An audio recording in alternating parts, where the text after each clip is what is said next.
5 বছর ধরে একটি কলেজের ভবন দখল করে আওয়ামী লীগের দলীয় কার্যালয় বানিয়ে সেখানে সভা সমাবেশ করছেন সাবেক এক সংসদ সদস্য। শুধু দলীয় কার্যালয় নয়, কলেজটি যেন আওয়ামী লীগ নেতাদের ব্যক্তিগত কার্যালয়।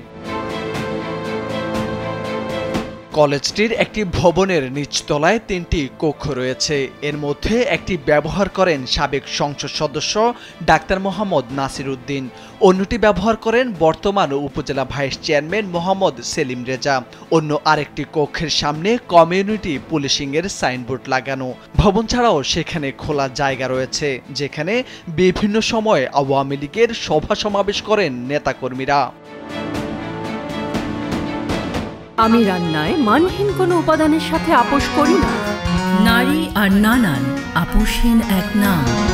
জানা গেছে, তৎকালীন সংসদ সদস্য ডাক্তার নাসির উদ্দিন, উপজেলা ভাইস চেয়ারম্যান ও উপজেলা যুবলীগের সদস্য সেলিম রেজা প্রথমে কলেজটি দখল করে সংসদ সদস্যের কার্যালয় করেন। পরে সেটিকে উপজেলা আওয়ামী লীগের দলীয় কার্যালয় হিসেবে ব্যবহার করে আসছেন তারা।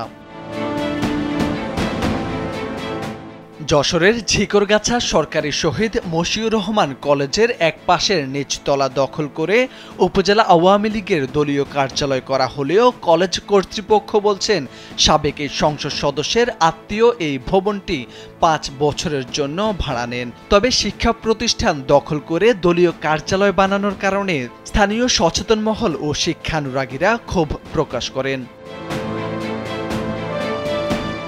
কলেজের অধ্যক্ষ প্রফেসর মোহাম্মদ আলতাফ হোসেন জানান, ঝিকরগাছা মিতালি হল রোডের এই ভবনটি একসময় বিজ্ঞান ভবন ও ছাত্রাবাস হিসেবে ব্যবহার করা হতো।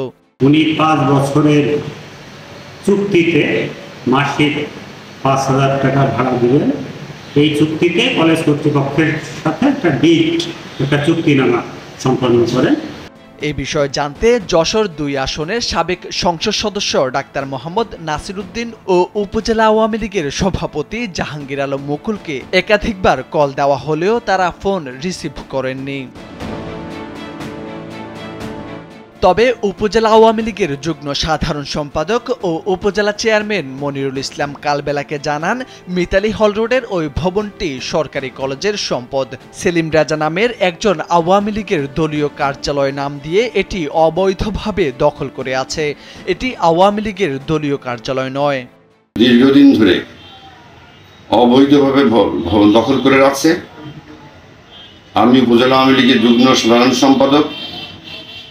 ওটা কখনোই আওয়ামী লীগের কার্যালয় নয়।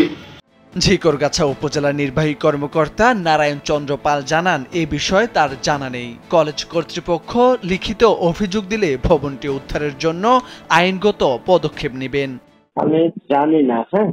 এই যে ওনারা যদি আমাদের কাছে লিখিত কোনো আবেদন দেয় কলেজ কর্তৃপক্ষ, তাহলে আমরা আইনগত ব্যবস্থা নেব।